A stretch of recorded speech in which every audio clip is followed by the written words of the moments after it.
لغة القرآن وخير نبي سكناها الروح كما أمي لغة القرآن وخير نبي سكناها الروح كما أمي. الحمد لله حمدا كثيرا بجميع محامده كله ما علمنا منها وما لم نعلم. الحمد لله الذي يوافي نعمه ويكافئ مزيده. ربنا لك الحمد والشكر كما ينبغي لجلال وجهك ولعظيم سلطانك. سبحانك اللهم لا أحصي ثناء عليك أنت كما أثنيت على نفسك. أشهد أن لا إله إلا الله وحده لا شريك له إقرارا بربوبيته وإرغاما لمن جحد به وكفر. وأشهد أن سيدنا ونبينا محمدا عبده ورسوله وصفيه وخليله خير نبي أرسله الله إلى العالم كله بشيرا ونذيرا. اللهم صل وسلم وبارك على سيدنا محمد وعلى آل سيدنا محمد صلاة وسلاما دائمين متلازمين إلى يوم الدين. وأوصيكم أيها المؤمنون ونفسي المذنبة بتقوى الله تعالى، وأحثكم وإياي على طاعته وأستفتح بالذي هو خير. يا أيها الناس اتقوا ربكم إن زلزلة الساعة شيء عظيم يوم ترونها تذهل كل مرضعة عما أرضعت وتضع كل ذات حمل حملها وترى الناس سكارى وما هم بسكارى ولكن عذاب الله شديد. Amma ba'du faya ibadallah. Jamaah yang dimuliakan Allah, mari kita mengungkapkan rasa syukur pada Allah Subhanahu wa taala pada Jumat hari ini. Dengan ketentuan Allah, dengan izin Allah, dengan inayah Allah, kita semuanya terus masih tertuntun di hadapan Allah, sehingga pelaksanaan Jumat ini kita tergolong di antara orang-orang yang melakukannya dengan baik. Ini yang pertama kita syukuri, walhamdulillahi rabbil alamin. Jamaah yang dimuliakan Allah Subhanahu wa taala, sebagai umat mukmin kita dituntut oleh Allah Subhanahu wa taala untuk menghadirkan segala ketentuan-ketentuan Allah di dalam seluruh perbuatan kita, termasuk di antaranya keseharian kita, tindakan kita, sikap-sikap kita, dan termasuk di antaranya hal-hal yang tak terduga yang datang pada kita. Itu seluruhnya harus dicocokkan dengan petunjuk Allah Subhanahu wa taala. Allah Subhanahu wa taala berfirman, "Wala ta'kulu amwalakum bainakum bil batil." Janganlah kalian di antara kalian saling memakan harta dengan cara yang tidak benar. Kemudian Allah Subhanahu wa taala berfirman, faltaqatahu alu fir'auna liyakuna lahum aduwan wa hazana. Sungguh Musa itu dipungut oleh keluarga Fir'aun, dan yang pada akhirnya ia nanti akan menjadi musuh baginya. Kemudian Nabi sallallahu alaihi wasallam bersabda, la tahillul luqatata faman iltaqa syai'an falyu'arrif husanatan. Tidak dibenarkan pungutan sesuatu. Barang siapa yang memungut sesuatu, maka hendaklah ia memperkenalkannya. Ketiga dalil ini adalah satu aturan dari Allah tentang hukum memungut sesuatu. Kita tahu bahwa yang dipungut itu bisa saja manusia, bisa saja binatang, dan bisa saja benda. Bagaimana status hukumnya di dalam Islam? Kalau berkenaan dengan manusia, seperti yang terjadi pada Nabi Musa alaihi salatu wassalam, maka status hukumnya itu adalah yang memiliki pertama adalah yang memungutnya, kemudian diserahkan kepada pihak-pihak yang berwenang atau berwajib.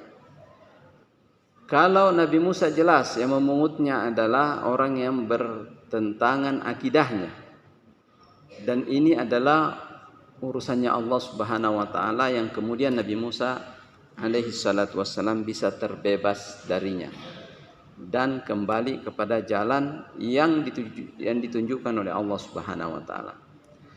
Kalau di dalam masyarakat kita bagaimana? Kalau suatu saat tiba-tiba ada anak kecil atau bayi atau apa saja yang terpungut, yang tidak ada orang yang mengaku, ya, maka orang yang pertama menemukannya adalah dia berhak untuk mengambilnya atau mengamankannya.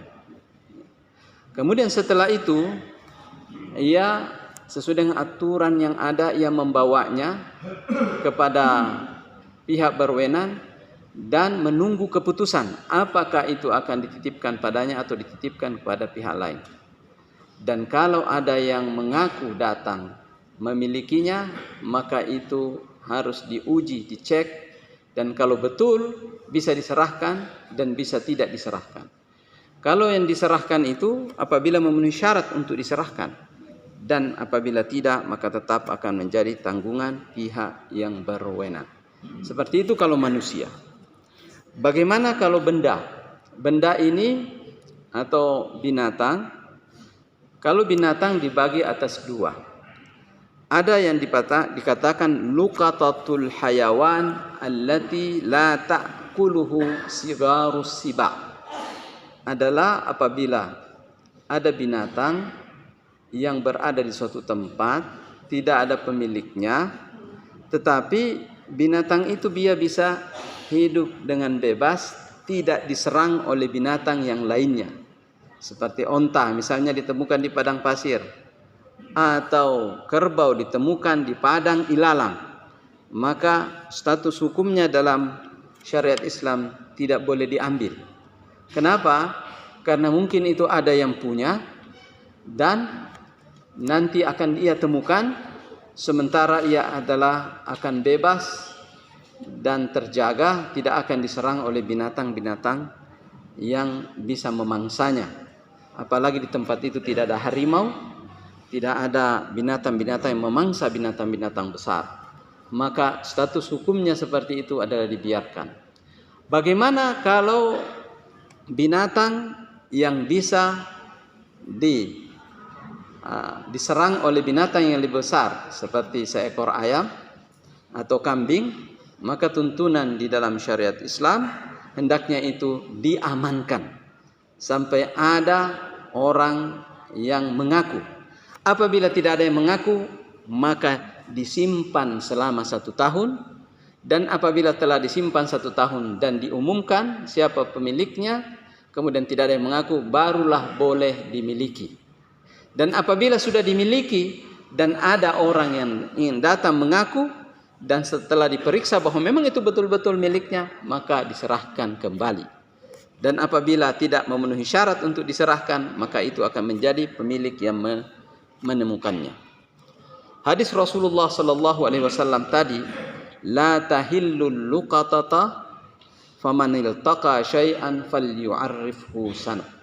Tidak halal diambil sesuatu yang dipungut, yang apabila itu barang berharga, maka barang siapa yang menemukan sesuatu hendaklah ia mengumumkannya selama 1 tahun. Itu tadi yang kedua. Kemudian yang ketiga adalah luqatatul malil musman. Yang jelas ini adalah berkenaan dengan barang yang berharga.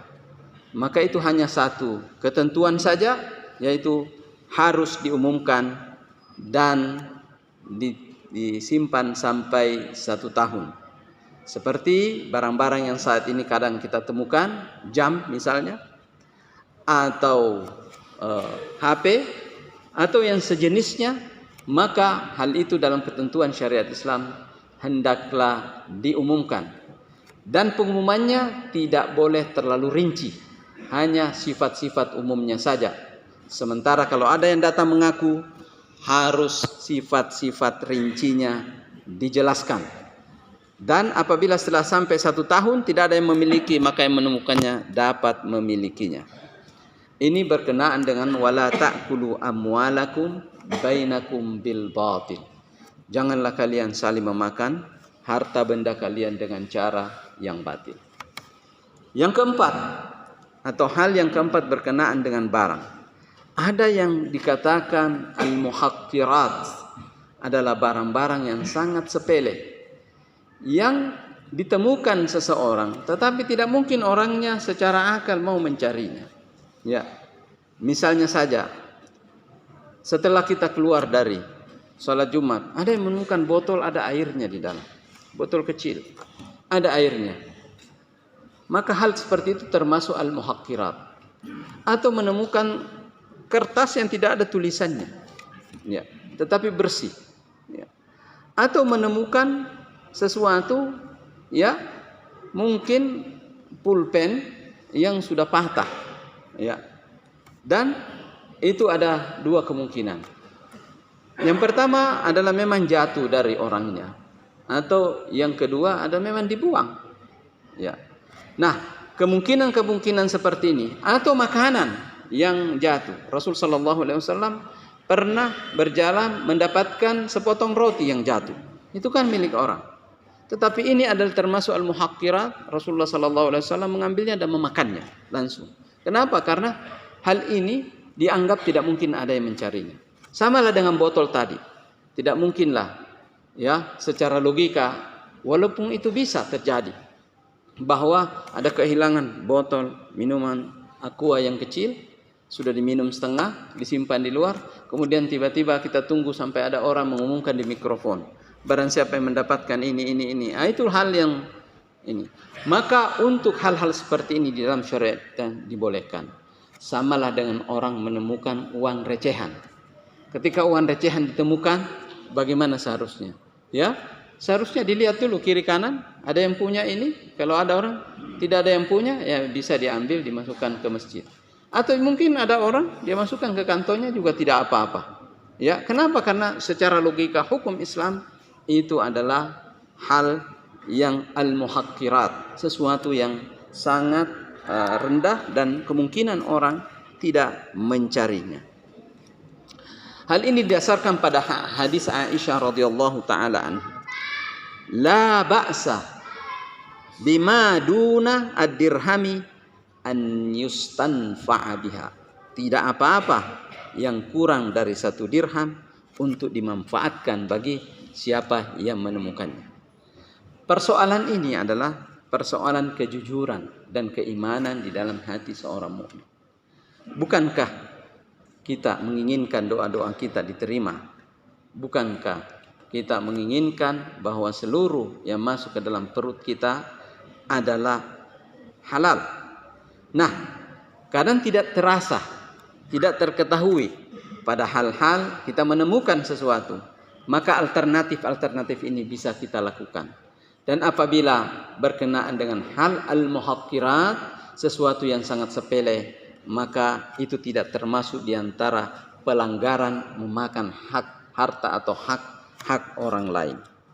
Jamaah Jumat yang dimuliakan oleh Allah Subhanahu wa taala. Hukumnya bagi seorang mukmin yang menemukan itu, para ulama sepakat, jumhur ulama sepakat, bahwa apabila telah bagi-bagi barang-barang yang berharga setelah sampai 1 tahun, maka mereka boleh memilikinya. Tetapi kepemilikan itu bukan berarti menahan dan mencegah pemilik yang sebenarnya. Kalau ternyata pemilik sebenarnya setelah 1 tahun, bahkan 1,5 tahun dari barang yang berharga itu ditemukan, kemudian tiba-tiba orangnya datang dan meminta, maka dia berhak mengambilnya setelah ia menerangkan sifat-sifat yang sebenarnya, mengenali barangnya dan cocok, dan itu ada bukti yang nyata bahwa itu adalah miliknya, maka boleh diberi. Tetapi apabila ternyata yang datang mengaku Ya, baik itu motor atau apa dan seterusnya. Kemudian tidak bisa ia buktikan dan tidak cocok dan ada ketidakjelasan, maka pemilik yang menemukannya jauh lebih berhak daripada itu. Ini semuanya sudah diatur dalam ketentuan syariat Islam, yang dalil-dalilnya ada, yang hadisnya ada, dan telah disempurnakan dan disimpulkan oleh para ulama kita dalam kitab-kitab mereka. Jamaah Jumat yang dimuliakan oleh Allah Subhanahu wa taala, marilah kita memperhatikan sebaik-baiknya apa yang kita lakukan, apa yang kita tentukan, apa yang kita sikapkan dalam kehidupan sehari-hari. Dan apabila kita menemukan hal-hal seperti ini, maka marilah kita amanah di dalamnya. Karena itu berkenaan dengan doa-doa kita. Orang yang senantiasa di dalam dirinya ada barang-barang hak orang lain, kemudian ia berdoa kepada Allah, memohon pertolongan kepada Allah, memohon perlindungan kepada Allah, tidak serta-merta doanya diijabah. Kenapa? Wa malbasuhu haram, ya, wa ma'akaluhu haram, wa gusyiya bil haram. Makanannya adalah haram, pakaiannya adalah haram, dan ia diliputi oleh barang-barang yang haram.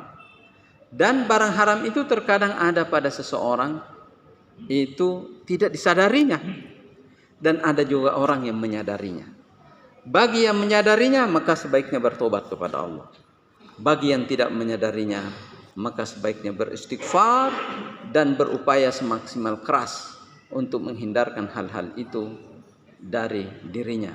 Bukankah seorang mukmin itu apabila ingin beribadah dengan baik kepada Allah, hendaklah membersihkan jiwa raganya dan prinsip-prinsipnya dari hal-hal yang dilarang oleh Allah Subhanahu wa taala.